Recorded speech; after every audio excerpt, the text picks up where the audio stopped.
That day started like any other. A cool autumn morning, students chatting as they shuffled into Lecture Hall 302 at Kingston University, one of the most prestigious schools in America. The smell of coffee lingered in the air, notebooks flipped open, and laptops glowed as we prepared for another intense discussion. I sat in my usual spot, third row, second seat from the left. Unnoticed, unbothered, just the way I liked it. To them, I was just Daniel Barron, an ordinary college student, not the son of a former president, not the kid who had grown up under a microscope, and definitely not someone who would ever speak up. But that day, everything changed. That was the day Dr. Linda Markham decided to mock my mother in front of an entire lecture hall, and that was the day I broke my silence. Dr. Markham wasn't just any professor. She was a powerhouse, a leading expert in media psychology, a frequent guest on political talk shows, and someone who prided herself on her ability to tear apart public figures with her sharp critiques. She strutted into the lecture hall with confidence, her glasses perched at the edge of her nose. "Good morning, class. Today we're discussing one of the most powerful forces in our society, perception versus reality." She turned to the whiteboard and wrote two words in bold, deliberate strokes: symbol or illusion. The room fell silent. I felt my gut tighten. Something told me this wasn't going to be just another lecture. She turned back to us, her gaze sweeping across the room. "We often admire people based on the image they project, but is that image real, or is it just a carefully crafted illusion?" A few students exchanged knowing glances, others smirked. Then she wrote a name beneath those two words: Melania Trump. A wave of soft laughter rippled through the room.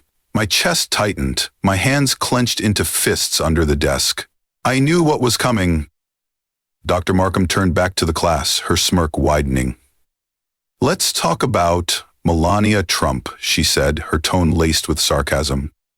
"A woman known for her flawless appearance, elegant speeches, and yet, what has she actually contributed to society?" A few students chuckled. Jessica, one of the top media studies students, leaned forward, her interest piqued. Dr. Markham continued, pacing slowly. "We had a first lady who spoke about kindness, but was married to one of the most divisive figures in history. A woman who launched the Be Best initiative against cyberbullying, while her husband tweeted insults daily." Laughter erupted from a corner of the room. I stayed still, silent, calculated. I had spent my entire life watching people like her dissect my family. I had learned to let it roll off my back. But this time was different. Because they weren't talking about a politician, a public figure, a headline. They were talking about my mother. Dr. Markham crossed her arms. "Society celebrates her as a role model of grace and composure. But tell me, does elegance change the world, or is it just another media fabrication?" Another chuckle from the back. Jessica smirked. Mark, sitting 2 rows behind me, suddenly hit the record button on his phone. That was the moment. The moment I realized that if I didn't speak up, no one else would. I exhaled slowly, my pulse pounded in my ears. Then, for the first time since I set foot in that classroom, I raised my hand. The atmosphere shifted. Dr. Markham's smirk faltered. She hadn't expected this. A few students turned in their seats. Jessica arched an eyebrow. "Weird. I've never heard him talk before." Mark whispered under his breath. "This should be good."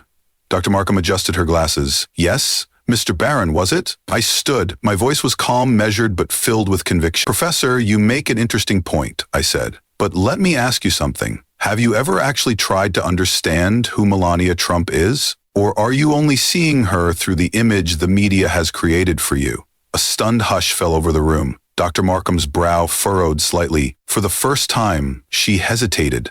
The moment that followed would change everything. And none of us knew that Mark's phone had just captured a video that would go viral across America. For the first time in that entire lecture, Dr. Markham hesitated. Her confidence, so sharp, so unwavering just moments ago, flickered for a split second.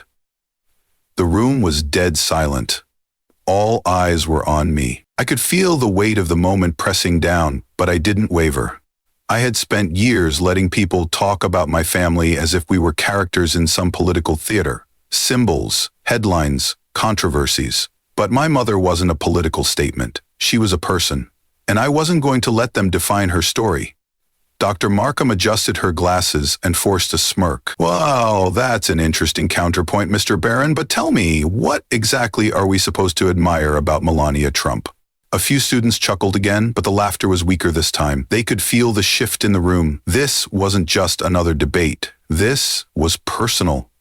I exhaled slowly and locked eyes with her. "That depends," I said, my voice calm but deliberate. "Are you asking because you actually want to understand, or are you asking because you've already decided she's not worth admiring?" A ripple of, "Oh damn," murmured through the lecture hall. Jessica's smirk faded. Mark's camera phone inched closer. Dr. Markham stiffened, folding her arms. "I'm asking because critical thinking requires us to look beyond surface-level admiration. Public figures don't get a free pass just because they're famous. Wouldn't you agree?" I nodded. "I agree. So let's apply that same critical thinking to the way you're talking about my mother." I took a slow breath, steadying my voice. "You said my mother is nothing more than an image, that she's just a carefully crafted illusion. But do you even know what she went through to get where she is?"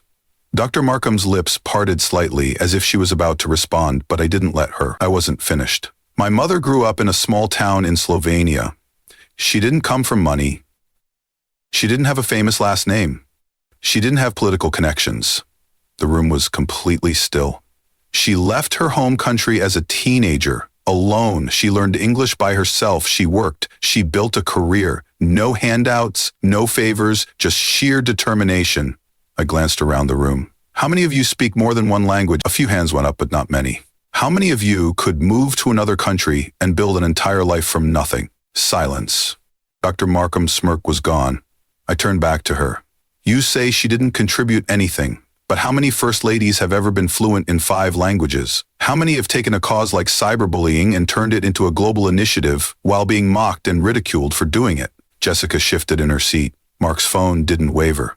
"You say she only had an elegant image," I continued. "But what about the kids she's visited in hospitals, the donations she's arranged for disaster relief, or the military families she's quietly supported without ever asking for the spotlight?" Dr. Markham's jaw tightened. I let my words settle. Then I delivered the final blow. "You say public figures don't get a free pass. I agree, but that should include the way we judge them too." Dr. Markham opened her mouth, but she didn't speak.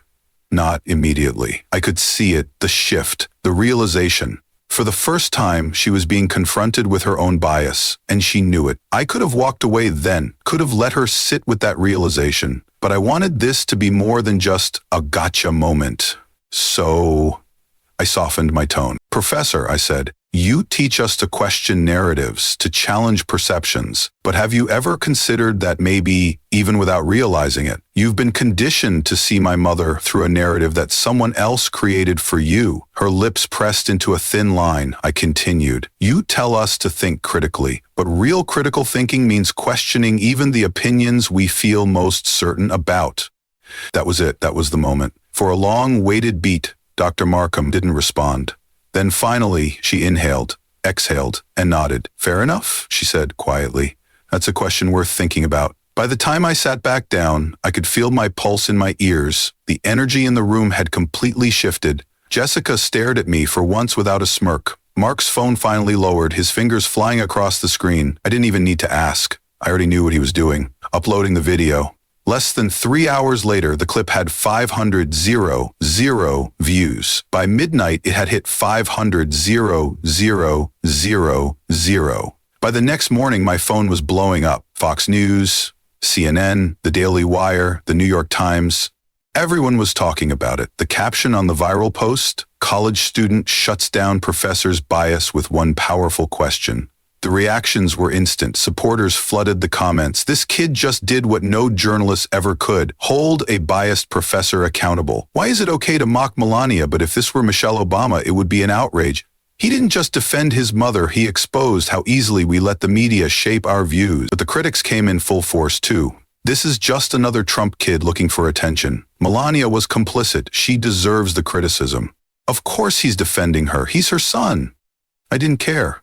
Because this wasn't about winning an argument. It was about forcing people to ask the questions they had been avoiding. And judging by the firestorm unfolding across the country, I had done exactly that.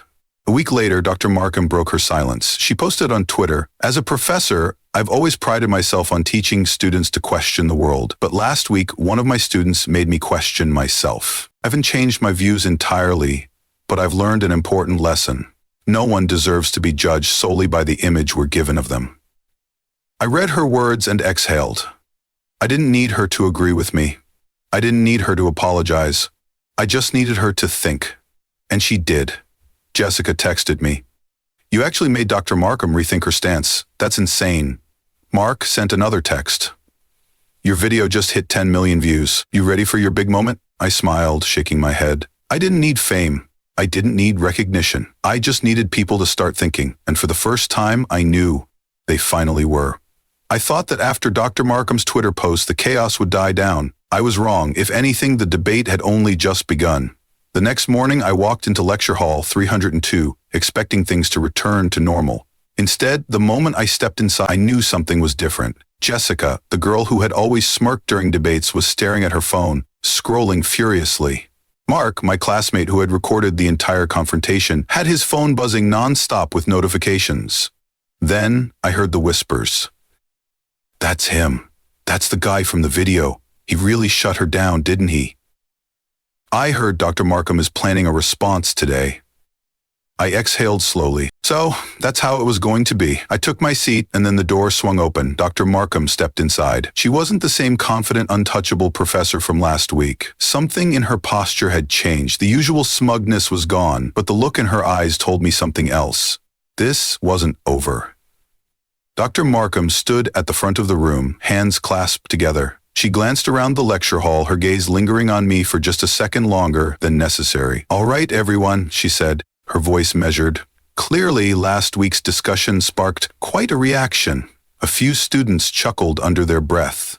Mark muttered, "That's an understatement."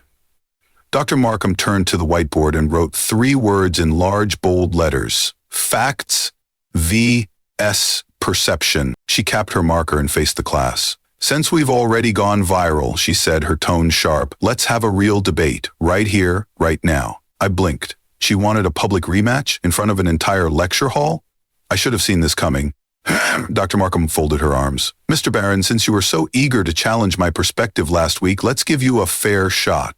I'll let you argue your case, but this time you'll need evidence. The class murmured. Jessica shot me a look that said, are you really going to let her call you out like that? Mark was already raising his phone, ready to record. I leaned back in my chair, considering my options. I could have walked away, I could have stayed silent, but then I remembered why I spoke up in the first place. This wasn't just about my mother anymore. This was about something bigger. I exhaled, pushed back my chair, and stood. All right, I said, let's do this. Dr. Markham smirked. Perfect.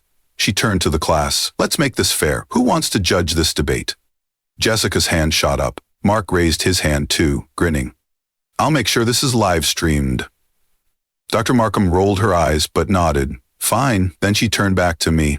Since you seem to believe Melania Trump's contributions are underrated, go ahead, convince me. I took a breath and stepped forward. You want facts, I said? Fine. I turned to the class. How many of you knew that during her time as First Lady, Melania Trump personally secured millions in donations for children's hospitals?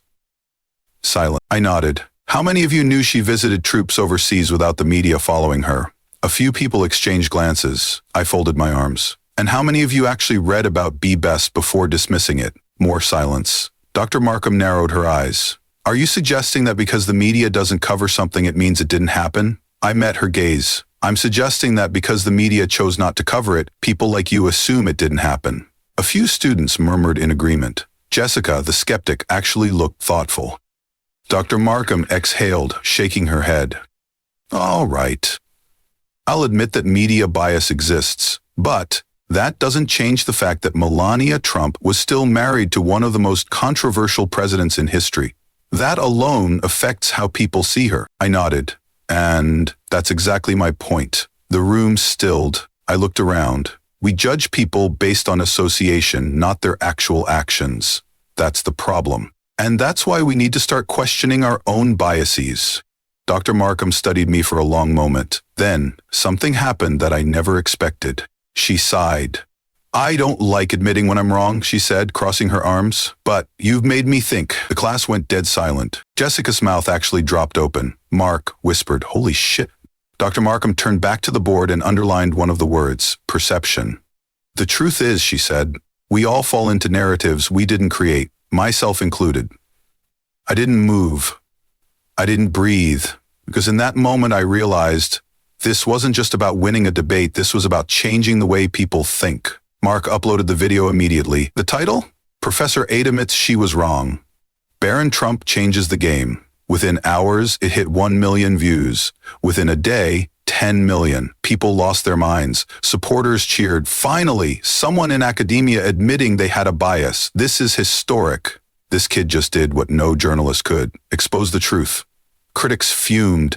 Dr. Markham was just trying to save face. She didn't actually change. Why are we giving this privileged kid a platform? And then the networks called. Fox News, CNN, The Daily Wire, even the New York Times. Everyone wanted an interview. I ignored them all. Because this was never about fame. This was about forcing people to think. The next week, I walked into class like normal. But nothing was normal anymore. Students actually nodded at me. Jessica, the biggest skeptic, leaned over and muttered, "Okay, I'll admit it, that was badass."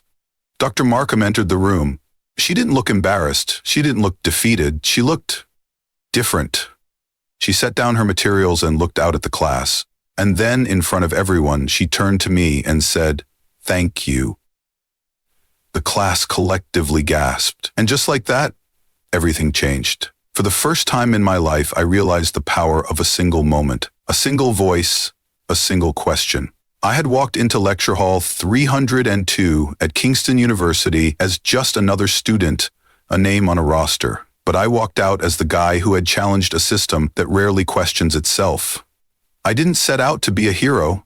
I wasn't looking for attention. I had simply spoken up because someone had crossed the line. And now the world was listening. When Dr. Markham had thanked me in front of the entire class, I knew something had shifted. She wasn't admitting defeat. She was admitting something far greater, that even those who teach critical thinking can sometimes forget to apply it to themselves. The next class session, she did something that truly caught me off guard. She walked in, set her materials down, and wrote on the board in large, bold letters, "The power of listening." She turned to face us, taking in the silence. Last week, one of my students forced me to reconsider something I was absolutely certain about. That's rare, and it's uncomfortable, but it's necessary. The room remained eerily still. No smirks, no side comments, just respectful silence. I tell my students to think critically, but I failed to ask myself, had I already made up my mind about someone I'd never met? I leaned forward, listening carefully. Dr. Markham took a breath. "So, here's my challenge for all of you. What opinions are you clinging to without ever questioning if they're really yours?" Jessica, who had been the first to laugh at her comments about my mother, shifted uncomfortably. Mark's phone was in his hand, but for once he wasn't recording, he was simply listening. And in that moment I knew, this wasn't just about me anymore. The video of our debate exploded, not just millions of views, tens of millions. It hit news stations. Fox News called me a truth teller. CNN called it a reckoning. The Daily Wire said I had exposed the hypocrisy of higher education. Even the New York Times ran an op-ed titled, "When a college student teaches a professor about bias." I was getting emails, interview requests, messages from people I had never met. Some praised me, others hated me, and then there were the people I never expected to reach. The ones who said, "I never liked your family, but this made me think." That was all I needed. That night, I got a call. "Hi, Mom." She already knew what had happened. Of course she did. "You handled yourself well, Barron," she said in that soft, composed voice of hers. "I am proud of you." I swallowed hard. I couldn't sit there and let them tear you apart. A brief pause. Then, "You did more than that. You made them listen." I ran a hand through my hair, exhaling. "Do you think they'll actually change?" Another pause. Then, in a voice full of quiet wisdom, she said, "Change doesn't happen overnight, but planting the seed, that is always the first step." And that's when I realized, this wasn't just about defending my mother. This was about changing the way we judge people before we understand them. Let me be clear about something. This was never about whether you love or hate my family. It was never about left or right, red or blue, conservative or liberal. It was about something much deeper than that. It was about how quickly we decide who someone is without ever questioning if we actually know the truth. It was about how often we let the media shape our opinions rather than forming them for ourselves. It was about learning to listen before we judge, and if this story taught you anything, it should be that. A week later, I was walking out of class when I heard her voice behind me. "Mr. Barron?" I turned. She stood there looking at me with an expression I couldn't quite read. You're leaving an impact, she said finally. But I have to ask, what do you actually want out of all this? I thought about that for a moment. Then I smiled. I don't need to change everyone's minds, I said. I just need to make them think. She studied me, then nodded slowly. Keep doing that, she said, before turning and walking away. And that was the last conversation we ever had. But I knew she would never see the world the same way again. This isn't just my story. It's a story about all of us. It's about the times you've been judged unfairly. It's about the times you've been told who you are, without anyone bothering to ask. It's about the times you've been certain you were right, only to later realize you weren't. So let me ask you this. What opinions have you never questioned? What assumptions have you accepted without looking deeper? And more importantly, are you willing to change if you find out you were wrong? Your turn. Join the conversation. If this story made you think, even for a second, hit that like button. If you've ever been judged unfairly, drop a comment below. I want to hear your story. And if you believe the world needs more truth, more open conversations, and fewer snap judgments, subscribe now. Because this is just the beginning. Like, comment, share, subscribe, and remember, it's not about winning debates, it's about learning to listen.